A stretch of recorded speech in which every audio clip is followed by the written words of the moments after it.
Okay, so we are going live now. Let's take a look at then the end of this battle, and then we'll look at the new material, which is that was set for today, which is chapter 40. Where McKenna, where are you? Down someplace by the coast, I guess. Oh, Capitola, very nice.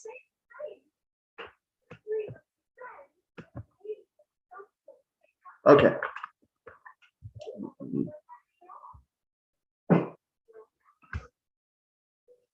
Get this a little closer.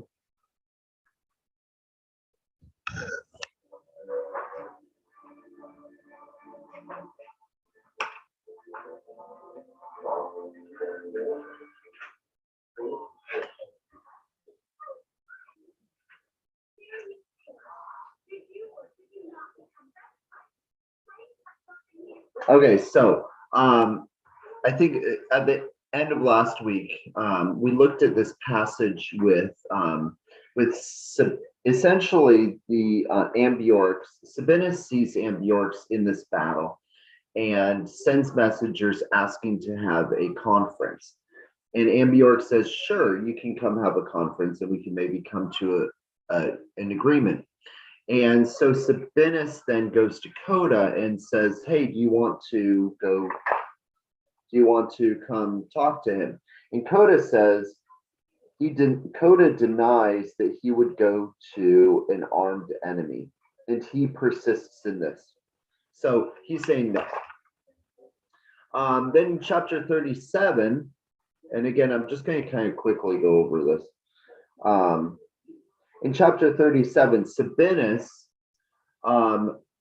ordered those tributes who were present, those tributes of the soldiers who were present, who he had around him, and the first order of centurions to follow him. And when he was coming closer to Ambiorix, having been ordered to throw away his arms, he completed that order. So he actually did it. He approaches Ambiorix, and remember, Ambiorix is the leader of the Belgians, and he casts aside his arms. And not only that, he orders his own men that they do the same. So all these Roman military officers, they're going to meet Ambiorix, then sort of put aside their arms. Meanwhile, while they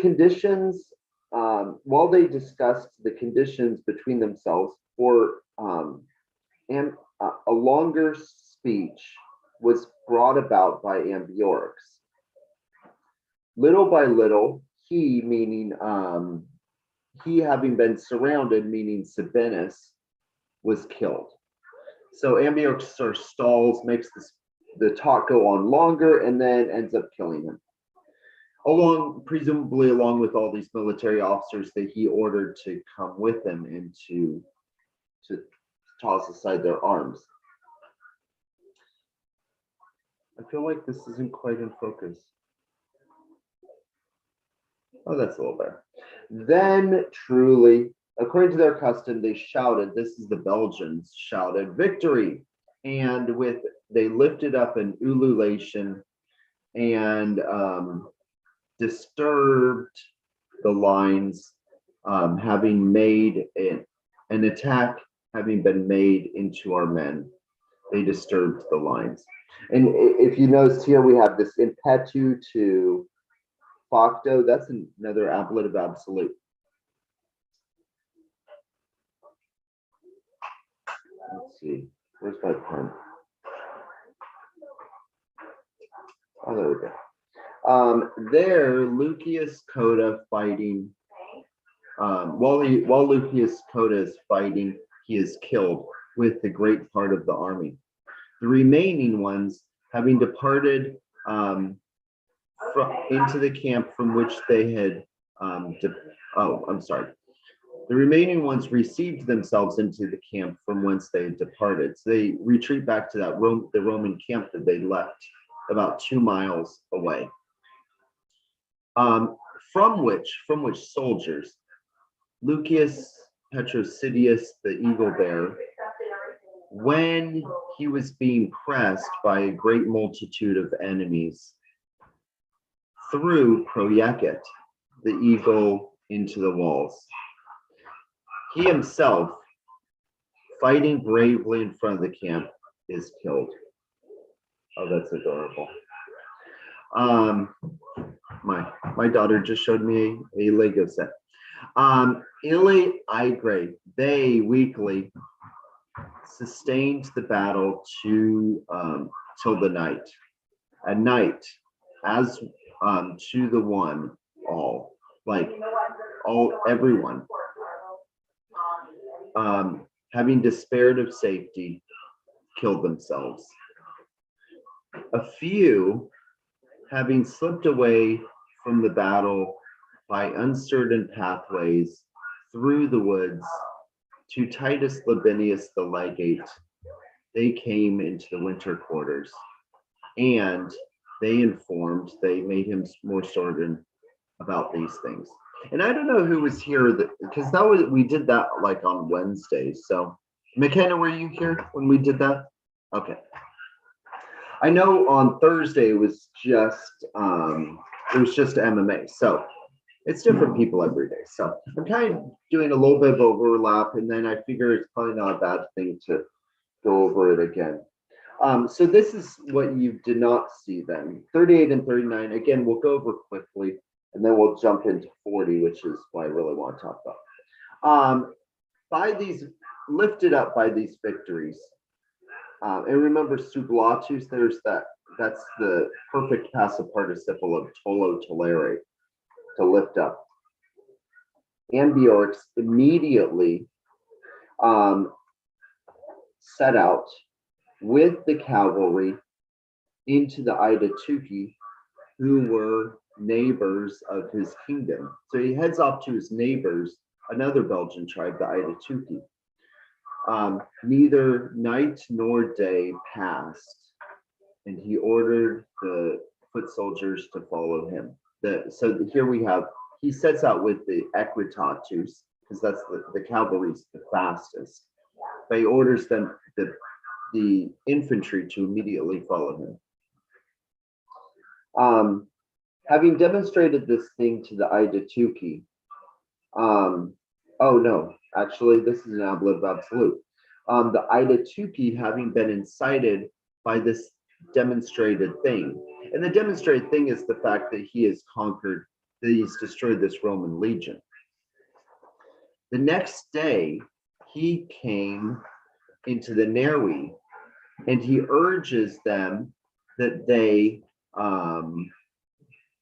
not do what. So this whole thing is an indirect command. He urges them lest they send away, they dismiss, an occasion for what? Well, an occasion for liberating themselves forever, and for punishing the Romans for those injuries which they had accepted. So both of these gerunds here are describing the occasion. It's an occasion of liberating and of avenging. Hold on just 1 second.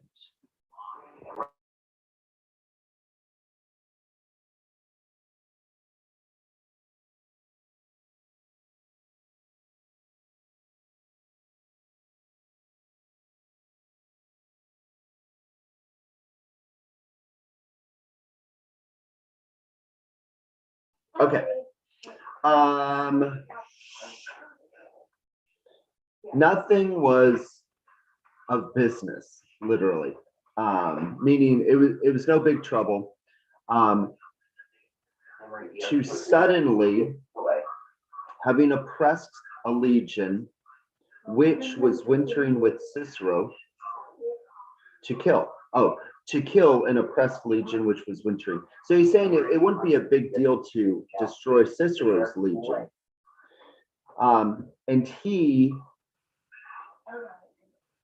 professed himself to be a helper for this matter. So easily with this speech, he persuaded the Nervi. So what he does is he goes to the Nervi and says, you should attack the legion that Cicero's in charge of. And then remember, this is Quintus Cicero, the brother of the famous orator. And he said, attack Quintus Cicero's legion, and you can use the same, essentially the same technique that we used, and we'll take out a second Roman legion.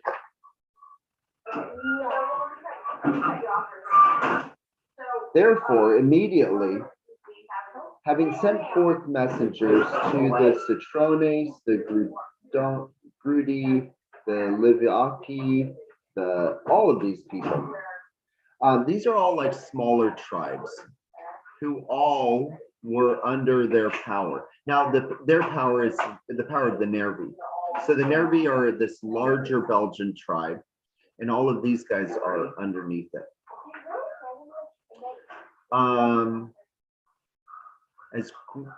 So having done that, hey, you guys, please avoid yelling.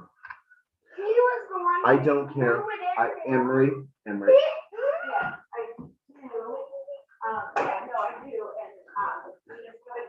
My 8-year-old is not very happy.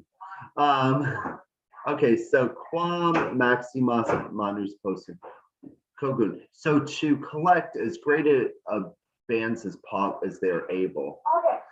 And de proviso, this means like suddenly, to fly to the camp of Cicero. And this is the root word here, literally to fly to, volo volares, to fly. Not yet.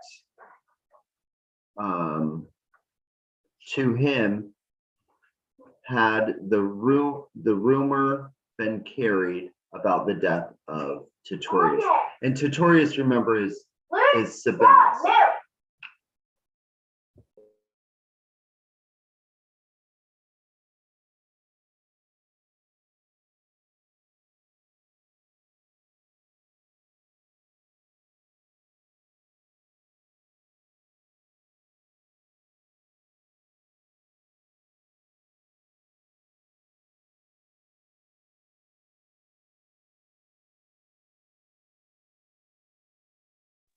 Okay. Let's see. To this one also. Okay, so they're essentially getting all these people to go and to Cicero's camp, and who has not heard about the defeat of the Roman legion. It also happened to this one, meaning to Cicero, as was necessary, that some soldiers, or not no soldiers, some soldiers who had departed for the sake of collecting wood and munitions, had departed into the woods. By the sudden arrival of the cavalry, they were intercepted. So Cicero had the Romans under Cicero have sent out some guys to collect wood and to get supplies and stuff into the woods. And they are intercepted by this huge band of Belgians who are now attacking them. These ones, surrounded by a great band, let's see, two of these ones surrounded by a great band, the Eburones, Nervi, Aidatuki, and all of their allies and clients began to attack the legion. Our men quickly ran concurrent, and notice again, you might not know concoro, but certainly coro curere. They ran to arms and ascended the wall. Weakly, or with difficulty, right? This day is sustained weakly. Because the enemies placed all hope in speed and they trusted that that having obtained this victory, they would be victors forever. So the idea is well, a couple things here. So after the death of Sabinus and Coda, we immediately get Ambiorix is excited by this prospect. He's just destroyed a Roman legion. And so he goes to his neighbors and says, you can do this. So he's trying to, like his victory against one legion, he's trying to turn into this larger uprising of the Belgians against the Romans. And so he convinces the Nervi then to attack a legion that's among them, which is the legion of Cicero, and convinces them to do this. They attack, but then the Romans are able to hold them off. Let's see. Okay, so that's where we are when we get to chapter 40. Okay, Metuntur ad Caesarem confistem. Confistem is statum. Ad Caesarem ad Cicerone literae magnis praepositis primis. C. Per tulicent. So this is our subject here. Literae metuntur.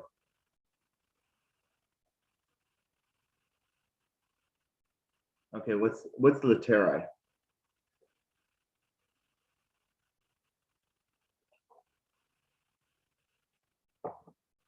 What does it look like?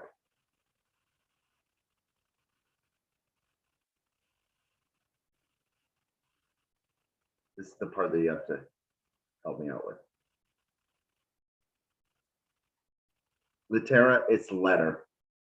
Well, like litera singular is like a letter, but plural, it could be like letters as in like A, B, C, but it could also be letters as in like what we think of as a letter, like a letter to someone, right? So letters, metuntur.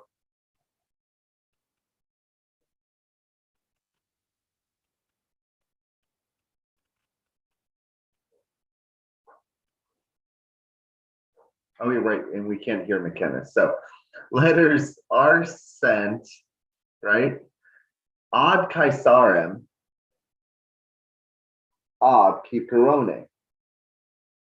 To Caesar. To Caesar from Cicero? Yeah. Confistem immediately. And this, you know, what case is magnis praepositis primis? That's, you know, that is.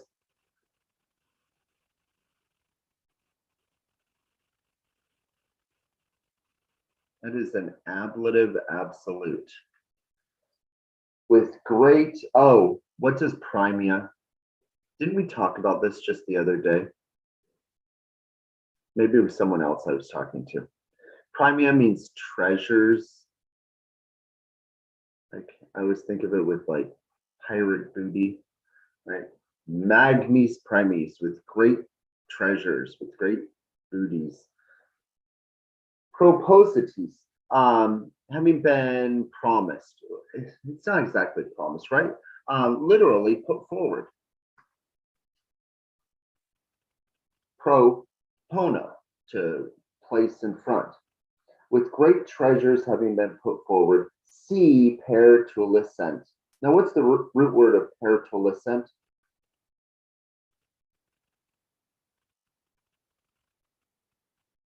Well, it's Pharaoh Ferry Tuli Latus. So Pharaoh Ferry Tuli Latus, to carry. Per Pharaoh is to carry through, right? If they were carried through, meaning the letters. So Cicero letters are sent by Cicero to Caesar with a great reward having been put forward if they're carried through. Meaning, if you can get these letters, you will be greatly rewarded if you get these letters. And the letters are to Caesar telling them that they're being attacked. Right. And if we think about, I think everything we want to think about in this whole section on Cicero, the attack on Cicero's camp, we want to keep in mind what Sabinus and Coda did versus what Cicero's doing. Sabinus and Coda, like, they had this argument about whether Caesar was still in Gaul. What does Cicero do? He immediately tries to contact, whether Caesar was still in Gaul. Cicero immediately tries to contact Caesar. Obsessis omnibus vis missis intercipitur. Now this obsessis is from obsideo, which we've seen quite a bit. Obsides we've seen as a noun, which are hostages. Obsideo is to besiege. Literally to, like, I guess, sit in front of, but it's to besiege. And that is another ablative absolute.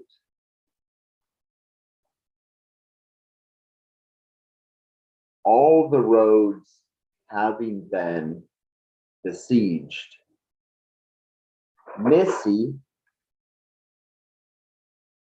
those sent, or the messengers, right? Intercipiuntur. And intercipiuntur, of course, that gives us the word intercept. We just want to keep it passive. They are intercepted. Noctu, ex materia. So essentially, although Cicero tries to contact Caesar, every attempt to get word out is blocked. At night, ablative of time. Ex materia, qua munitionis causa comportaverant, which had been transported, right? Which had been carried. Causa munitionis, for the sake of munitions. And the root word here is munio, munire, which is to fortify. So for the sake of fortifying. So from the material which had been obtained for the sake of fortification, turres, oh, what's that look like? Like a turret, which is another name for a tower. Turres, these are towers. Ad modum centum vigenti excitantur. They were raised up. Towers were raised up. And how many towers? 120 towers were raised up around the camp. Incredibile celeritate. With it, and that's our ablative of, I don't know, description. With incredible speed. No, I guess that's probably ablative of manner would be best. Quae de esse operi videbantur.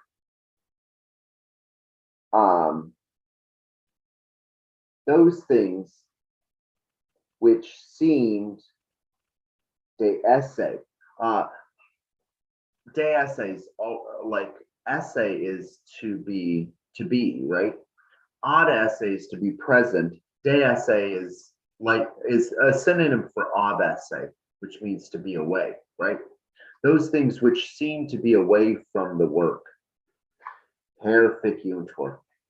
Oh, what's perficiuntur mean?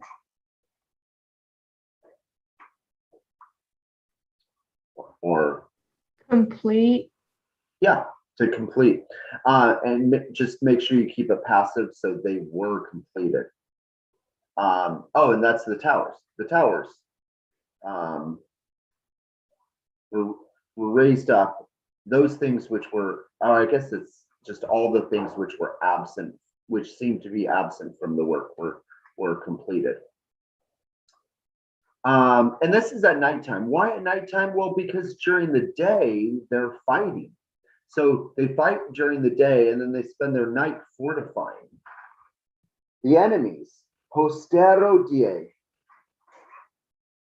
the next day, multo maioribus coactis copiis castra abrugnant, falsam complent. The enemies, the next day,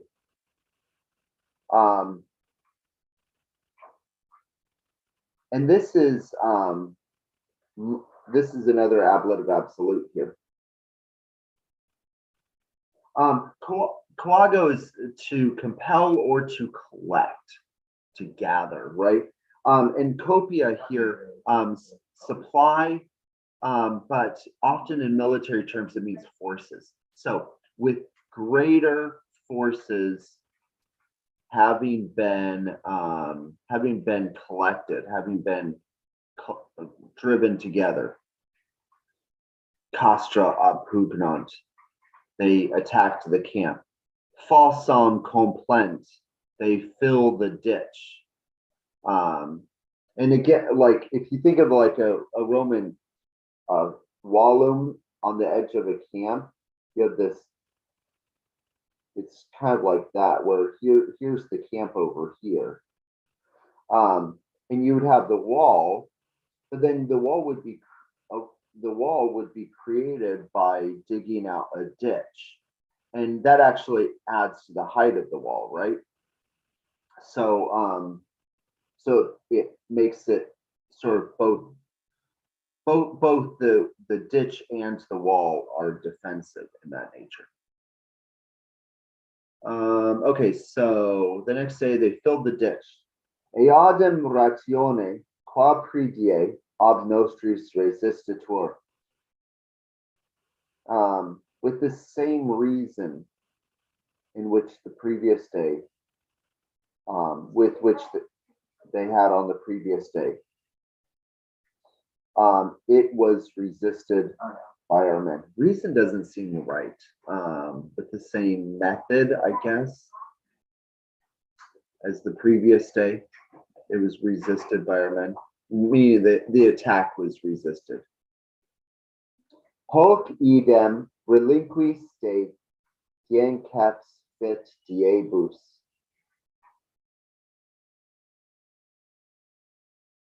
Dienceps, like successive. This same thing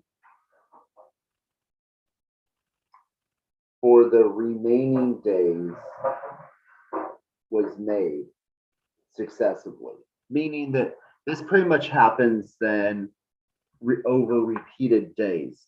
That the Romans resist the Belgians, the Belgians attack, the Romans resist them, and presumably at nighttime the Romans are then building up fortifications.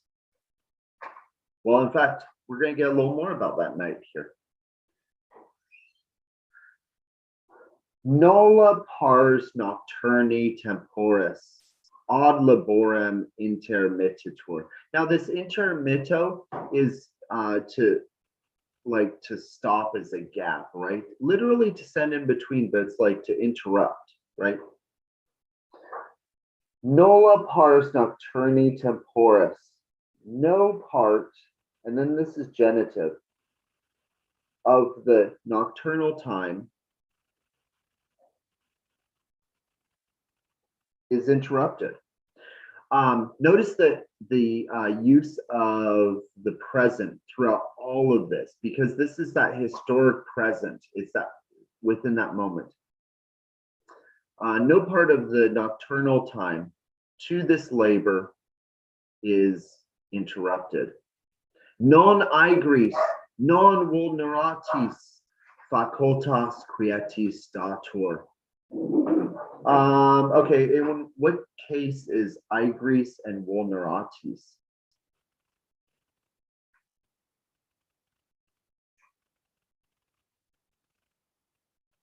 Genitive? It looks like it, but it's not. Actually, these are both seconds. So it's either ablative or dative.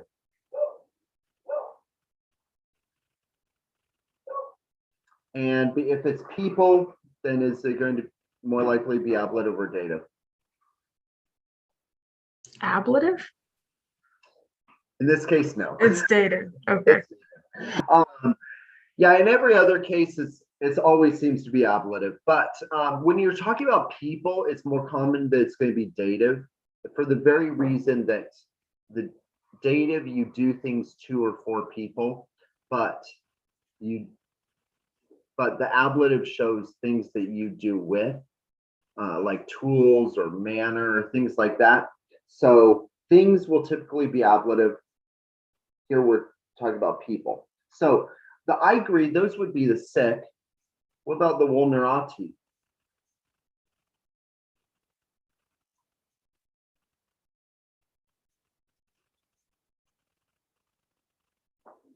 That's the wounded.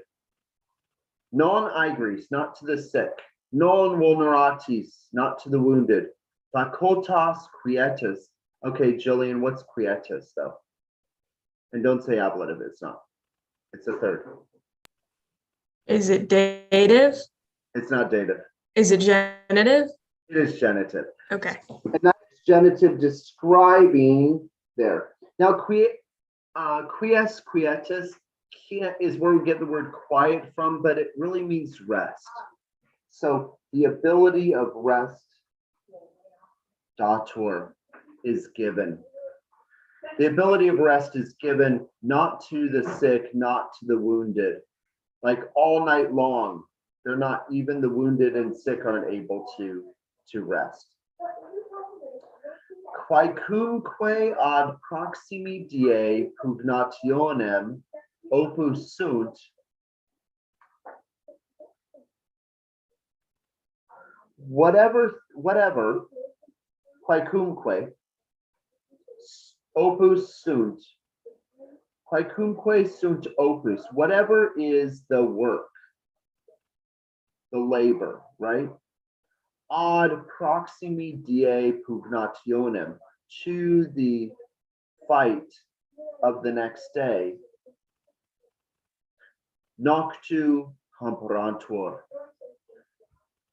These things are obtained, and you notice that again, the passive, it's the quaecumque is the subject of it. Whatever is needed for the next day's fight, it is obtained noctu, at night. So so they fight all day long, and then at nighttime they don't get to rest because they need to prepare for the next day's fight. And now we're going to get a whole slew of battle sort of military terms here. Jillian, do you have your book? Yeah. Yeah, this is where, if you look underneath, a lot of these are down below. They're not common words like sudes, for example. You'll see are like stakes, right? Something like that. Stakes or Stakes or spikes.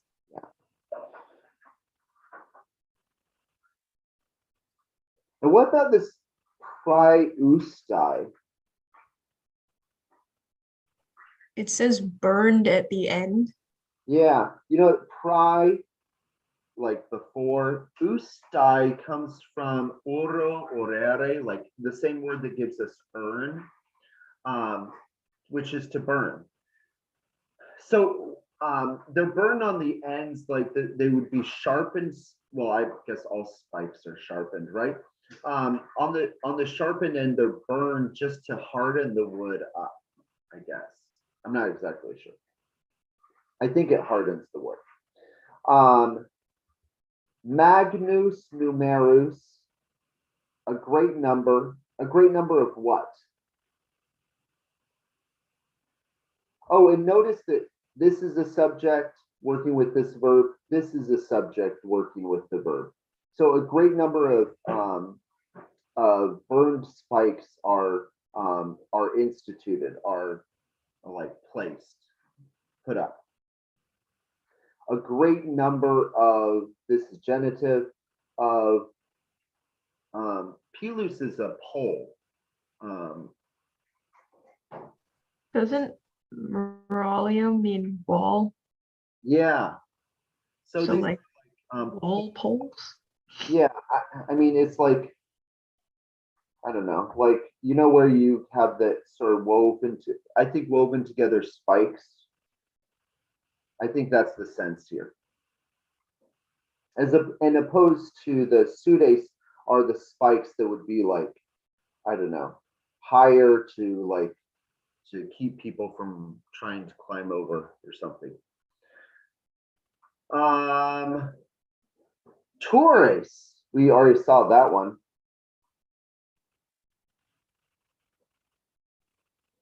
Torres contabulantur. Okay, now this is a weird one.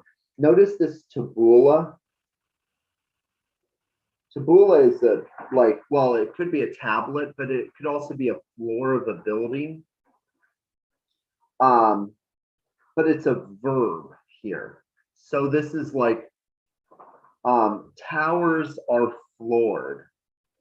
And what this means is that they were given, you have the tower, but you also, like, they were given a platform to stand on the tower.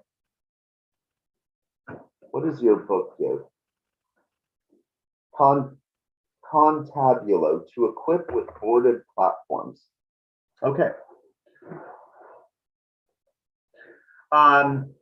Penai. What's that? Battlement on wall. That's what the book says. Yeah, I'm not sure. Yeah, I'm not sure exactly what that's. What's the root word here is a feather, right? In fact, this is where we get the word pen from, right? Because like a quill, pen. And we saw that, I think we saw that in Virgil at least, with like the feathered, Mercury's feathered heels or something. I think, I don't know. But it means a feather. But I guess a battlement on the wall. I'm not exactly sure how that works. Loricae clay. Loricas are armor, like breastplates. But in the case of a battlement here, it says a parapet. What is a parapet? What is a parapet in like a battle? What's the English word parapet mean? I don't know. Are these like the yeah, is it the walkway on a wall? I think it might be the credit. Yeah. Google agrees with what you said. Is it the little walkway on the wall? Yes. Yeah, I really should have paid more attention to my military history. Okay, so a lorica, when we're talking about soldiers, is a breastplate, but I guess this would be, I'm guessing this is like the little walls that you get on the top of the wall, like the wall to protect the people, and then the walkways. And they were both woven from reeds, I guess, right? From wicker. Yeah, it says wicker frame. Yeah, so presumably on the top of the wall, they're sort of building little like protective walls with wicker and walkways. Caesar ipse cum tenuisse valutudine esset. Since he was of tenuissima. Well, tenuous means thin. Like if someone's argument is tenuous, oh, we lost McKenna. Oh, there's McKenna. Yay, McKenna's back. Tenuous means thin. So tenuissima is like very thin. And he is a very thin volitudo. This is health. Cicero himself is very sick at this attack. Ne nocturnum quidem sibi tempus ad quietem relinquebant. Nor indeed did he leave for himself, that's dative, but the reflexive pronoun. What did he not leave for himself? Nocturnum tempus ad quietem. Nocturnal time for rest. For rest. Cicero, even though he's in poor health, doesn't rest himself, because remember, we already saw above that the sick and the wounded aren't given rest. So as the general here, Caesar's portraying the general here of Cicero as being one of the soldiers. He is going to, he's not going to rest himself even though he's sick. Ut ultro militum concursu ac vocibus sibi parcere cogeretur. So that he was compelled to spare, and parco parcere means to spare, and it always takes the dative. So here we have sibi parcere, he was compelled to spare himself further. And this is what he spared himself with. So he couldn't rest, but he did spare himself with the concursu ac vocibus militum, with the running around, I guess, and the voices of soldiers. So he's using soldiers to run messages and do that, whereas because he's weak, and so he's not running around a lot himself, but he's still not giving himself time for rest. I guess this is a way of sparing himself. Okay, and then tomorrow we'll jump into this 41. We'll read 41 tomorrow and find out what happens. But I think that is good for the day. Now let me switch my camera. Do you guys have any questions about that?